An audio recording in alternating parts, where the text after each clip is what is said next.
आज विश्व में हर मानव अपने जीवन को हर एक दृष्टिकोण से बेहद सुखी और निश्चिंत बनाना चाहता है। इस दौड़ में जीवन की हर एक पहलू जैसे कि शारीरिक, मानसिक, आर्थिक, पारिवारिक, सामाजिक, आध्यात्मिक ऐसे क्षेत्र में सुख की इच्छा रखता है। हर इंसान को बहुत अच्छे से पता है कि यह जीवन सिर्फ आनंद और सुख भोगने के लिए ही मिला है। लेकिन सबसे बड़ी और रोचक बात यह है कि आखिर ये सारे सुख चाहिए किसको? यदि मुझे चाहिए मतलब किसे चाहिए? आखिर मैं कौन हूं? मेरा अस्तित्व क्या है? अगर मुझे सुख चाहिए तो मुझे मेरे सत्य स्वरूप में आना पड़ेगा। मैं कौन हूं? इस स्वरूप में मुझे निरंतर रहना पड़ेगा। फिर मैं जो चाहता हूं वह हर बात मेरे पास होगी। मेरे हर संकल्प पूरे होंगे। वास्तविक रूप से सारे सुख तो मेरे पास ही हैं, बस मैं अपने पास नहीं हूं। आज दुनिया में अधिकतम लोग अपने आप को 5 तत्वों का बना हुआ शरीर ही समझते हैं और सत्य देखा जाए तो हम शरीर को चलाने वाले अति सूक्ष्म पॉइंट ऑफ लाइट आत्मा है, जो कि इस शरीर में ब्रेन के मध्य में हाइपोथैलेमस पिट्यूटरी के बीच में स्थित रहकर सूक्ष्म शरीर और 7 चक्रों द्वारा इस शरीर को चलाते हैं और हर बात का अनुभव करते हैं। दुनिया में 2 प्रकार के कॉन्शियसनेस हैं। एक है बॉडी कॉन्शियसनेस और दूसरा है सोल कॉन्शियसनेस। विश्व में इस बात को अहम मान्यता है कि जिस कॉन्शियसनेस में आप चलते हो उसी अनुसार विश्व आपसे प्रभावित होकर आपके जीवन पर उसका प्रभाव आता है और आपके जीवन में सुख या दुख की प्रवेशता होती है। बॉडी कॉन्शियसनेस मतलब अपने आप को प्रकृति समझना, और प्रकृति समझने के कारण प्रकृति के सारे दुखों का अनुभव आपको होना शुरू होता है और आपका जीवन दुखों से भरपूर होता है। इसके विपरीत अगर आप अपने सत्य स्वरूप में आ जाते हैं, जो कि आप एक चैतन्य आत्मा हो, इस स्थिति में सदाकाल स्थित होते हो, तो सदाकाल के लिए आपके जीवन में परम सुख की वर्षा होगी। आज की प्रस्तुति में हम ये समझेंगे कि आत्मा का इस शरीर के साथ क्या संबंध है, उसका स्वरूप कैसा है, शरीर में कहां रहती है तथा कहां से आती है और कहां जाती है, इस संसार में क्यों आई और क्या उसे मोक्ष मिल सकता है या नहीं। आइए आज इन्हीं प्रश्नों का उत्तर जानने की कोशिश करते हैं, क्योंकि हम जब तक ये नहीं जानेंगे तब तक हम वास्तविक सुख का अनुभव ही नहीं कर सकते। आत्मा एक चैतन्य शक्ति है, क्योंकि शरीर तो मात्र एक साधन है। आत्मा का शरीर के साथ का संबंध मैं और मेरे के रूप में स्पष्ट किया जाता है। जैसे कि कहते हैं मेरा शरीर, लेकिन मैं शरीर तो नहीं कहते। उसी तरह मेरा हाथ कहा जाता है, मैं हाथ तो नहीं कहा जाता। स्पष्ट है कि मैं कहने वाला चैतन्य शक्ति आत्मा इस शरीर का मालिक है।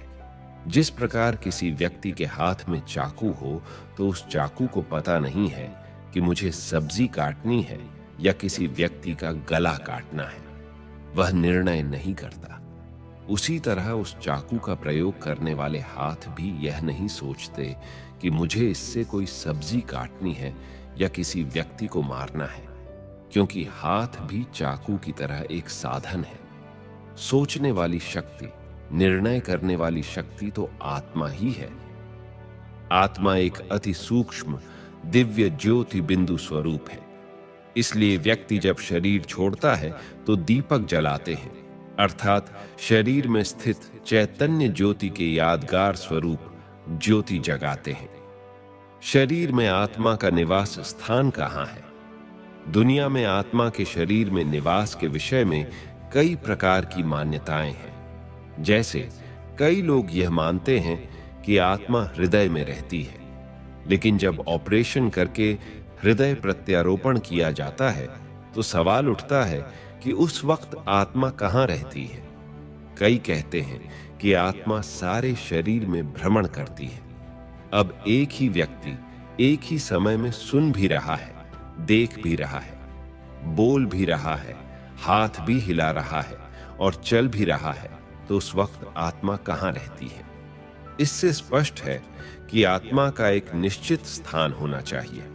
अतः जिस तरह गाड़ी में ड्राइवर का एक निश्चित स्थान होता है जहां बैठकर वह पूरी गाड़ी को कंट्रोल करता है, ठीक इसी प्रकार मस्तिष्क पूरे शरीर को नियंत्रण करने वाला स्थान होता है।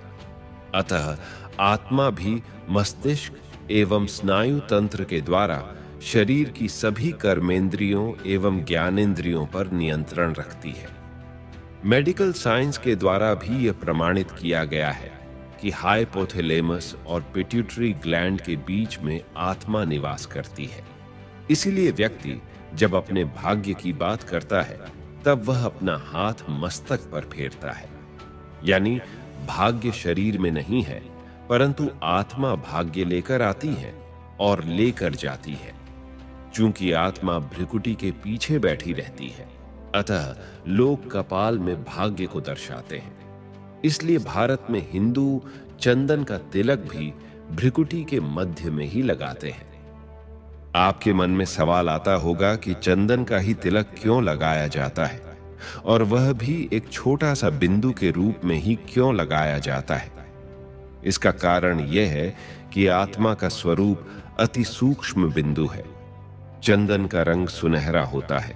यह याद दिलाता है कि आत्मा का अनादि स्वरूप शुद्ध और पवित्र है। अतः चंदन लगाने से शीतलता महसूस होती है, अर्थात आत्मा का स्वधर्म शांति है। इसके अलावा चंदन की खुशबू चारों ओर फैलती है। इसीलिए आत्मा जब अपने असली सतोगुणी स्वरूप में स्थित होती है, तब वह अपने गुणों की खुशबू सारे संसार में फैलाती है। इसलिए चंदन का तिलक लगाया जाता है। आत्मा कहां से आती है और कहां जाती है? कहा जाता है कि जहां से हम आए हैं वहीं जाना है, परंतु कहां से आए हैं और कहां जाना है यह पता ही नहीं। आइए इस चित्र के माध्यम से समझते हैं। चित्र में 3 लोक है। आकाश के नीचे मनुष्य लोक है, जहां 5 तत्व की दुनिया है। यह संसार एक रंगमंच है, जहां हर आत्मा शरीर रूपी चोला धारण कर अपना अभिनय करती है। आकाश के ऊपर है सूक्ष्म देवलोक, जहां सूक्ष्म देवताएं ब्रह्मा, विष्णु और शंकर निवास करते हैं। उसके ऊपर एक और लोक है, जहां चारों ओर दिव्य प्रकाश फैला हुआ है और जहां सभी आत्माएं निवास करती हैं, जिसको श्रीमद् भगवद गीता में परम धाम कहा गया है। इसके बारे में कहा जाता है कि यह 5 तत्व की दुनिया एवं सूक्ष्म देव लोक से भी परे है। इसी को मोक्ष धाम या मुक्ति धाम भी कहा जाता है, जहां सभी आत्माएं मुक्त अवस्था में निवास करती है। हम लोग उसको अपना प्यारा घर भी कह सकते हैं, क्योंकि घर वह स्थान होता है जहां से व्यक्ति का विशेष लगाव होता है। इसीलिए जब आप सारी दुनिया घूमकर अपने घर आते हैं तो सुकून या राहत महसूस करते हैं, या एकदम मन की शांति का अनुभव होता है। उसी तरह आज संसार में मनुष्य जब अनेक जन्म लेकर अपनी भूमिका निभाते निभाते दुखी हो जाता है या थक जाता है, तो उसको भी अपना घर याद ही आता है। इसलिए जब कोई मनुष्य जीवन में बहुत तंग हो जाता है तो कहता है कि अब बस मोक्ष मिल जाए तो अच्छा है, क्योंकि मोक्ष ही एकमात्र रास्ता है जिससे आप अपने असली घर में पहुंच सकते हैं, जहां परम शांति की अनुभूति होती है। मोक्ष की कामना करने वाले 3 प्रकार के लोग होते हैं। पहले प्रकार के वे लोग हैं जो जाना ही नहीं चाहते, कहते हैं ये दुनिया बहुत अच्छी है, क्यों जाना चाहिए। दूसरे प्रकार के वे लोग हैं जो इस दुनिया से अल्पकाल के लिए जाना चाहते हैं, अर्थात वे सोचते हैं कि थोड़े समय के लिए जाकर के फिर से वापस आ जाएं। और तीसरे वे लोग हैं जो सदा काल के लिए मोक्ष प्राप्त करना चाहते हैं, क्योंकि ऐसे व्यक्ति इस दुनिया में दोबारा आना ही नहीं चाहते, परंतु आत्मा में इतनी क्षमता और योग्यता है कि मोक्ष के बाद परम धाम में बैठने के लिए नहीं है। इसलिए परमात्मा ने यह दुनिया बनाई है ताकि आत्माएं अपनी योग्यताओं और क्षमताओं का उपयोग कर सके और उसके फल को अनुभव कर सके। जब कोई उसे सकारात्मक दिशा में लगाकर उसका सुख, खुशी और आनंद आदि का अनुभव करता है, तो वह अनुभव मोक्ष में बैठने पर भी नहीं होता। जिस तरह दिन के बाद रात्रि आती है, तब क्षणिक ही सही परंतु कुछ पल के लिए विश्राम तो लेना ही पड़ता है, क्योंकि कोई भी क्रिया बिना रुके निरंतर नहीं चल सकती। उसी तरह संसार का यह आवागमन का खेल भी निरंतर नहीं चलता।